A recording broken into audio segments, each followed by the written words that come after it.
안녕하세요. 이번 영상은 10월 생동차 진도 점검을 위한 영상입니다. 첫 번째로 생동차에 대해서 말씀을 드릴게요. 생동차란 같은 해에 1차 시험과 2차 시험을 한 번씩 보고 합격하는 것을 의미합니다. 제가 지금 기준으로 삼고 있는 생동차는 적어도 올해 5월 이후에 진입하신 분들을 의미합니다. 우리가 일반적으로 말하는 동차는 생동차와 3년차 동차, 5년차 동차, 5년차 이상의 동차들을 모두 포함한다고 보시면 되겠습니다. 그러면 지금부터는 생동차로 합격하려면 10월, 바로 지금 이 시점에 어느 정도 수준까지 2차 공부가 되어 있어야 하는지를 말씀을 드리겠습니다.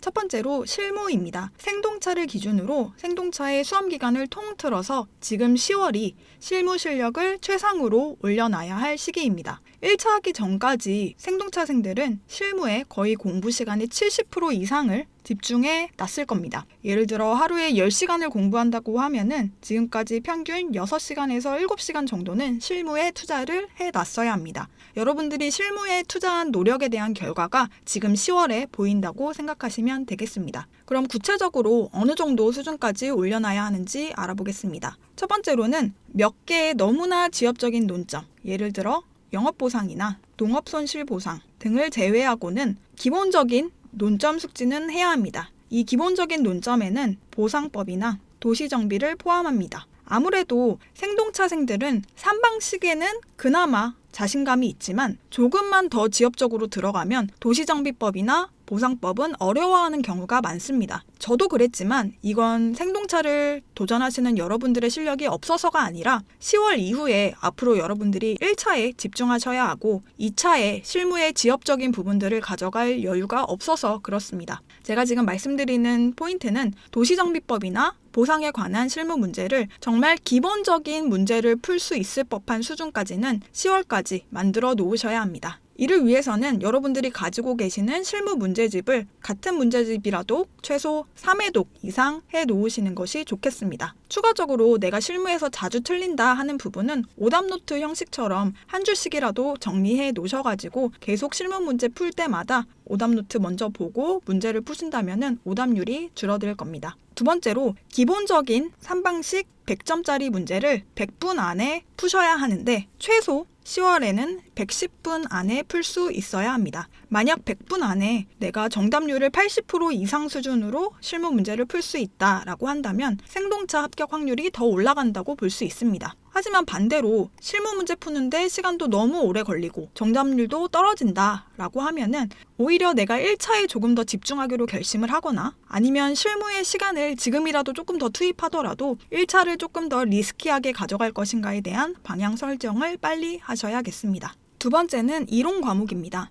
이론은 현재까지 오픈북을 하지 않고 목차를 잡을 수 있는 수준까지는 올려놔 있어야 합니다. 그리고 답안은 오픈북을 활용해가지고 답안을 채울 수 있는 정도까지 올려놓으셔야 합니다. 오픈북을 활용해서 답안을 작성하기 위해서는 일단 여러분들이 보고 계시는 기본서의 구조를 파악하셔야 됩니다. 기본서에 어느 부분에 시장가치 내용이 있고 최유 이용 내용이 있고 또 3방식 내용이 있는지 빨리빨리 찾아낼 수 있을 정도까지 기본서 회독을 올려놓으셔야 합니다. 그리고 문제풀이 경험을 쌓아두실 필요가 있습니다. 이를 위해서는 여러분들이 갖고 계신 기출문제집을 활용해서 목차와 내용 작성하는 방법을 숙지하시면 됩니다. 그러면 많은 분들이 생동차생은 오픈북을 언제 하지 않느냐라는 것에 대해서 질문을 주시는데요. 생동차생은 1차 시험이 끝나고 2차 시험을 보기 전까지 3개월의 기간이 있는데요. 1차 시험 끝난 후부터 약 2주에서 4주 정도까지는 오픈북을 하셔야 됩니다. 아무래도 1차 시험에 집중하느라 이론 내용을 많이 까먹으셨을 확률이 높아요. 그래서 이 시기에는 오픈북을 하시고 1차 시험 끝나고 한 달 후부터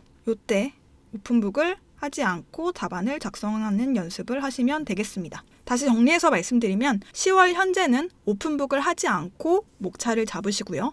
살짝씩 오픈북을 하면서 현재 내용을 채울 수 있는 수준이면 되겠습니다. 마지막으로 법규 과목입니다. 법규 과목은 이론처럼 목차 잡기가 중요하다기보다는 러프하게 A, B 논점 암기가 되어 있어야 합니다. 조금 열심히 공부하신 생동차 분들은 A급 그래도 20개에서 30개 정도는 암기해 놓으셨을 거예요. 지금 암기해도 어차피 까먹긴 하지만 그래도 지금 암기하면서 내용을 익숙하게 해주고 또 두 문자도 어느 정도 암기해 주시면은 1차 시험 끝내고 떠올리는 게 쉬울 겁니다. 지금은 어느 정도 그 논점에 대해서 이해를 하고 있고 어느 정도 키워드 위주로 설명할 수 있는 수준이면 되겠습니다. 랜드잇 스텝 3 목차 잡기 강의까지 들어놓고 대충 어떻게 돌아가는지 알면 되겠습니다. 이를 위해서는 내가 계속해서 볼 법규의 서브 선택도 완료되어 있어야 하겠죠. 그리고 1차 시험 합격 후에 꼼꼼히 나머지 A급 외의 논점들도 꼼꼼하게 암기해 주시면 되겠습니다. 마무리 말씀드릴게요. 1차 과목을 전혀 공부해보지 않으신, 즉 노베이스신 생동차생들은 지금 10월 회계 경제를 공부하기 시작하셔야 됩니다. 2차를 많이 해놓으려고 해서 1차 공부를 계속 뒤로 미루시면 안 됩니다.